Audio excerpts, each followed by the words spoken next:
नमस्कार विद्यार्थी मित्रांनो, आपण या व्हिडिओमध्ये इयत्ता 6वीचा जो तिसरा धडा आहे किंवा तिसरं प्रकरण आहे गणित विषयाचं की ज्याचं नाव आहे पूर्णांक संख्या, ते आपण या व्हिडिओमध्ये सुरू करतोय।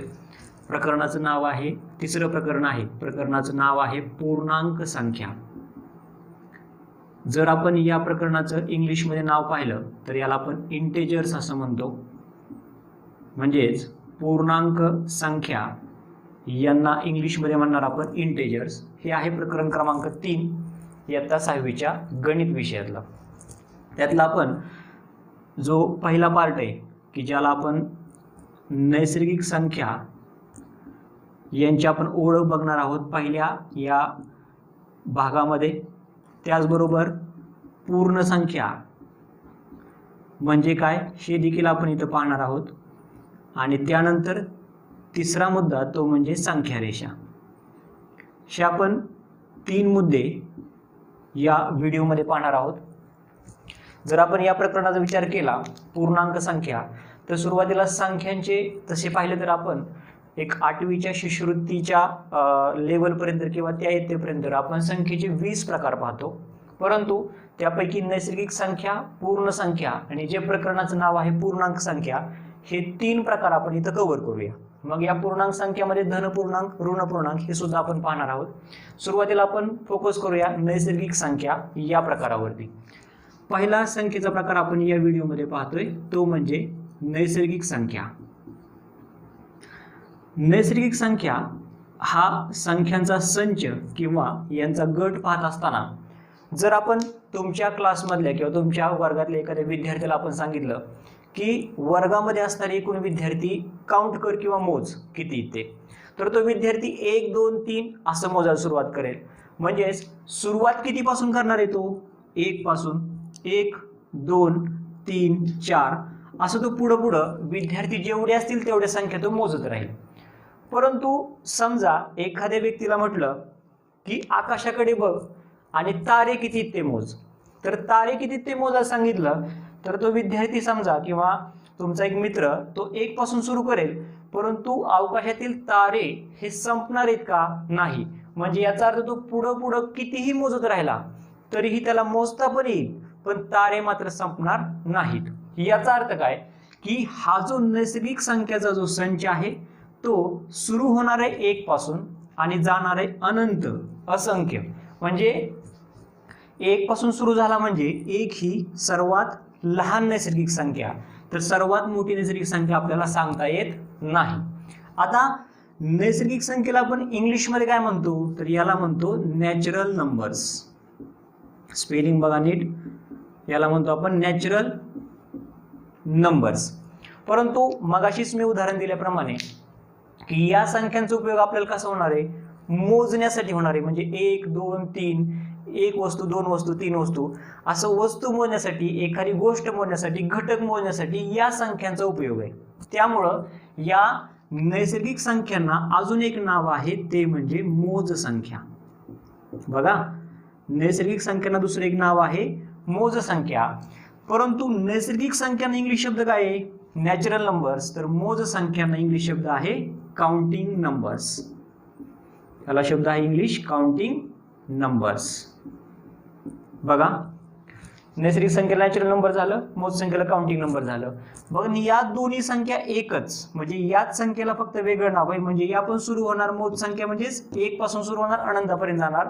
मग आपल्याला हे गोष्ट क्लिअर झाली असेल की सर्वात लहान मोज संख्या किंवा सर्वात लहान नैसर्गिक संख्या म्हणजे 1, तर सर्वात मोठी नैसर्गिक संख्या किंवा सर्वात मोठी मोज संख्या आपल्याला सांगता येत नाही। हा झाला आपला संख्येचा पहिला प्रकार, तो म्हणजे नैसर्गिक संख्या। आता आपण पूर्ण संख्या बघूया। दुसरा संख्येचा प्रकार आहे पूर्ण संख्या।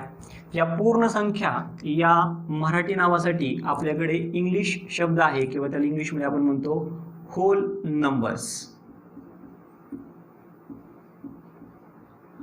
Hole numbers. आता आपण मगाशी पाहिल्याप्रमाणे नैसर्गिक संख्या सुरू होणार 1 पासून जाणार अनंतापर्यंत। परंतु समजा उदाहरण आपण घेऊ की 2 मित्र आहेत। समजा ए हा एक मित्र आहे, बी हा एक मित्र आहे। समजा या ए या मित्राकडे किंवा या ए या व्यक्तीकडे, विद्यार्थ्याकडे समजा 5 रुपये आहेत आणि त्या 5 रुपयाची गरज पडलेली आहे बी या त्याच्या मित्राला, त्यामुळे त्याने हे पूर्णपणे सगळे 5 रुपये या बी ला देऊन टाकले. मग आता झाले बी कडे 5 रुपये, परंतु ए कडे 5 मधून त्याने 5 दिले, म्हणजे उरले किती? काहीच उरले नाही. म्हणजे किती रुपये उरले त्याच्याकडे? 0 रुपये. परंतु जर आपण या नैसर्गिक संख्यांचा किंवा मोज संख्यांचा जर गट पाहिला किंवा संच पाहिला तर त्याच्यामध्ये मात्र हा 0 सापडत नाही. म्हणून जो नैसर्गिक संख्यांचा संच होता 1 2 3 4 5 असं पुढे अनंतापर्यंत, फक्त त्याच्यामध्ये पूर्ण संख्यांचा संच करण्यासाठी हा जो 0 आहे तो फक्त इथे ऍड करूया, आणि हा जो नवीन संच तयार होईल तो तयार होईल कुणाचा? पूर्ण संख्यांचा, की ज्याला आपण इंग्लिशमध्ये होल नंबर्स असं म्हणणार. मग जसं आपण नैसर्गिक संख्यामध्ये काय पाहिलं की सर्वात लहान नैसर्गिक संख्या कोणती होती? 1. सर्वात मोठी नैसर्गिक संख्या सांगता आली का आपल्याला? नाही. मग आता आपण पूर्ण संख्येमध्ये फक्त बदल काय करायचा आहे? सर्वात मोठी तर पूर्ण संख्या आपल्याला सांगता येणार नाही, परंतु सर्वात लहान पूर्ण संख्या कोणती असेल? मग 0 असेल. हे झालं आपला पूर्ण संख्यांचा संच. आता आपण पूर्णांक संख्या या घटकाकडे जाण्याच्या अगोदर किंवा पूर्णांक संख्या हा घटक समजून घेण्याच्या अगोदर आपण संख्यारेषा एक काय संकल्पना असते ते आपण समजून घेऊया. आता आपण पुढचा टॉपिक बघूया, तो म्हणजे संख्यारेषा. जर आपण संख्या यासाठी इंग्लिश शब्द पाहिला तर आपल्याला तो माहिती आहे, म्हणजे नंबर्स किंवा नंबर. एक वचन असेल तर नंबर, अनेक वचन असेल तर नंबर्स. आणि रेषा यासाठी शब्द आपल्याला इंग्लिश माहिती आहे, तो म्हणजे लाईन. मग जर संख्या रेषा यासाठी इंग्लिश शब्द जर काय असेल तर या ठिकाणी इंग्लिश शब्द आहे नंबर लाईन. नंबर लाईन म्हणजेच काय? संख्या रेषा. आपण रेषा ही संकल्पना भूमितीमध्ये पाहिलेली. आता रेषा ही संकल्पना काय असते समजून घेऊ आपण, किंवा आपण ती समजून घेतलेली फक्त रेषा आपण एक काढूया. तर अशी आपण एक रेषा काढली आणि दोन्ही बाजू जर असे ॲरो हेड्स काढले म्हणजे बाण काढले, तर याचा अर्थ काय होतो की ही झाली रेषा. म्हणजे भूमितीतली ही आकृती झाली रेषा की जी दोन्ही बाजूंनी अमर्यादित आहे. म्हणजे आपण या रेषेच्या किंवा समजा या ठिकाणी जर असा एखादा बिंदू घेतला तर या बिंदूच्या उजवीकडे आपण ती किती वाढवू शकतो, डावीकडे किती वाढवू शकतो. आता ही झाली फक्त रेषा आणि त्याच्यावरती आपल्याला काय दाखवायचे? फक्त संख्या. मग माझा पहिला प्रश्न आहे सर्वांसाठी की रेषेचा मध्यबिंदू काढता येतो का? आता ज्या ठिकाणी मी या ठिकाणी असा मार्क केलेला आहे तर तो या रेषेचा मध्यबिंदू आहे का? तर नाही, रेषेचा मध्यबिंदू काढता येत नाही. समजा मी या ठिकाणी ह्या काढलेल्या आकृतीचा समजा या ठिकाणी मध्यबिंदू पकडला आणि जर या बाजूने अमर्यादित आहे, इकडूनही अमर्यादित आहे, मी जर या बाजूने अशी वाढवली, रेषा या ठिकाणी अशी वाढवली, तर हा मध्यबिंदू राहिला का? नाही. याचा अर्थ रेषेचा मध्यबिंदू काढता येणार आहे का? नाही. मग रेषेचा मध्यबिंदू काढता येत नाही. फक्त एक काढलेली जी आकृती आहे त्या आकृतीच्या साधारणतः एक सरासरी आपल्याला दिसणाऱ्या आकृतीच्या मध्यभागी आपण एक मार्क केला. आता त्याच्यावरती आपल्याला संख्या दाखवायची कशा हे समजून घ्या. ज्या ठिकाणी आपण मार्क केला त्या ठिकाणी आपण 0 लिहू आणि 0 लिहिल्यानंतर 0 हा या संख्येचा ओरिजिन असतो, म्हणजे त्याला मराठीमध्ये आपण आरंभ बिंदू म्हणतो. या संख्यारेषेचा हा आरंभ बिंदू झाला की ज्याला आपण इंग्लिशमध्ये ओरिजिन असं म्हणतो. आणि या 0 पासून बरोबर या उजवीकडं आणि डावीकडं आपल्याला कशा संख्या मांडायच्या हे आपण बघूया. आपण पाहिलं होतं की 0 ही पूर्ण संख्येमध्ये मोडते परंतु नैसर्गिक संख्येमध्ये मोडत नाही. आता 0च्या उजवीकडे बघा, 0च्या उजवीकडे आपण 1 2 3 4 5 6 आणि इकडे बाण दाखवलेला आहे म्हणजे आपण पुढे कितीही संख्या लिहू शकतो. म्हणजे 0च्या उजवीकडे असणाऱ्या संख्या या संख्या पूर्ण संख्येचे जे आपण 2 प्रकार पाहिले, नैसर्गिक आणि पूर्ण, त्यापैकी या सर्व संख्या ह्या नैसर्गिक पण आहेत आणि पूर्ण पण आहेत. म्हणजे 0च्या उजवीकडच्या संख्या इथून जे सुरू होणार आहेत त्या नैसर्गिक संख्या आणि पूर्ण संख्या असतील. मग महत्वाचं काय आहे की या संख्या आपण या 0च्या उजवीकडे लिहिल्या, परंतु या संख्यांना आपण कोणतंही चिन्ह या ठिकाणी देत नाही. म्हणजे उदाहरण 2 चिन्ह आहेत, एक अधिक आणि एक वजा, म्हणजे बेरजेचं एक चिन्ह आहे आणि वजा एक चिन्ह आहे. मग शून्याच्या उजवीकडे संख्या ज्या आहेत त्या सर्वांना धन चिन्ह असतं, म्हणजे सर्व संख्यांना हे अधिक चिन्ह असतं, परंतु हे अधिक चिन्ह आपण दिलं तरी चालतं, नाही दिलं तरी चालतं. उदाहरणार्थ मी समजा फक्त लिहिली 55 अशी संख्या लिहिली, तर ही अधिक 55 लिहिली तरी चालेल आणि फक्त 55 लिहिली तरी चालेल, दोन्ही संख्या बरोबर. या संख्येला कोणतं चिन्ह देत नाही, म्हणजे कोणतं चिन्ह असतं, अधिक किंवा धन चिन्ह असतं. आता याच्या आपण शून्याच्या डावीकडे येऊया.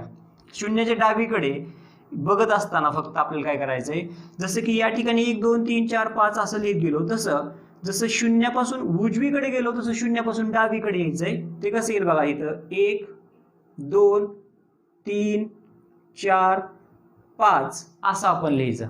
फक्त एक बदल करायचा, शून्याच्या उजवीकडे आपण धन चिन्ह दिली सगळीकडे, आता इकडं फक्त संख्येच्या पुढं ऋण चिन्ह द्यायची. आता या ठिकाणी ऋण चिन्ह आपण दिली, मग ऋण चिन्ह दिल्यानंतर या संख्या धन झाल्या, या ऋण झाल्या. मग आता महत्वाचं काय करायचं आपल्याला, की या ऋण संख्या शून्याच्या डावीकडे लिहिल्या, या शून्याच्या उजवीकडे लिहिल्या. आता ही संख्या रेषा बघत असताना आपल्याला अजून एक संख्येचा प्रकार इथं क्लिअर होतो. त्या संख्येचं प्रकाराचं नाव आहे विरुद्ध संख्या.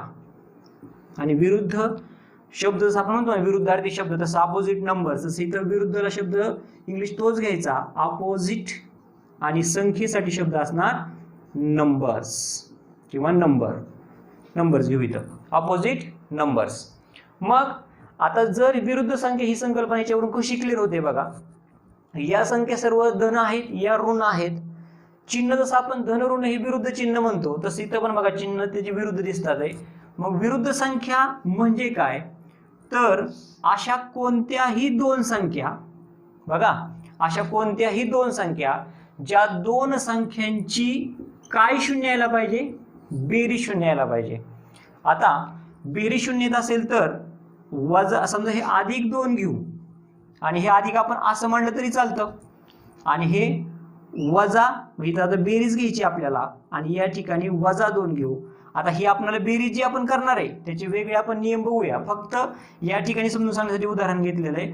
विरुद्ध संख्या ठीक आहे, आपण हे उदाहरण आणि याचा जो नियम आहे बेरीजचा आपण नंतर बघू. फक्त विरुद्ध संख्या म्हणजे काय समजून घ्या. अशा कोणत्याही दोन संख्या की ज्या दोन संख्यांची बेरीज किती येते, बेरीज किती येते, 0 येते, त्या संख्या म्हणजे विरुद्ध संख्या झाली एकमेकींच्या. आणि संख्यारेषेवरती फक्त आपण संख्यारेषा ही संकल्पना काय असते फक्त इथं बघतोय, त्याच्याबद्दलचं सर्व डिटेल म्हणजे त्याची बेरीजचं चिन्ह करतो, म्हणजे बेरीज करताना कोणते नियम, वजाबाकी करताना कोणते नियम, संख्यारेषेवरची बेरीज कशी करायची, हे सगळं आपण बघूया डिटेलमध्ये. फक्त संख्यारेषा काय प्रकार असतो हे आपण बघूया, इथं पाहिलेलं आहे फक्त आपण. तर एवढं फक्त लक्षात ठेवा, शून्याच्या उजवीकडे संख्यारेषेवर धनसंख्या, डावीकडे ऋण संख्या. आणि अजून एक लक्षात ठेवा, शून्यापासून इकडे जसं आपण जाईल वजा वजा चिन्ह असणाऱ्या संख्या ह्या लहान संख्या आहेत शून्यापेक्षा, आणि इकडे ह्या संख्या शून्यापेक्षा मोठ्या आहेत.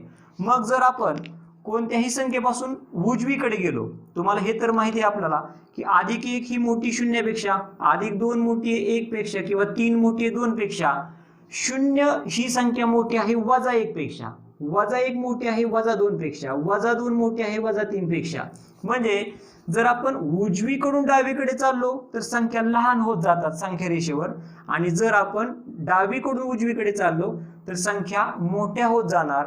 याचा अर्थ संख्यारेषेवरची कोणतीही एक संख्या घ्या, त्या संख्येच्या उजवीकडची संख्या त्या संख्येपेक्षा मोठी असेल, तर डावीकडची संख्या ही त्या संख्येपेक्षा लहान असेल. ही झाली संख्यारेषेची संकल्पना. याविषयीचे बाकीचे नियम हे आपण नंतर त्याचे सविस्तर पाहणार आहोत.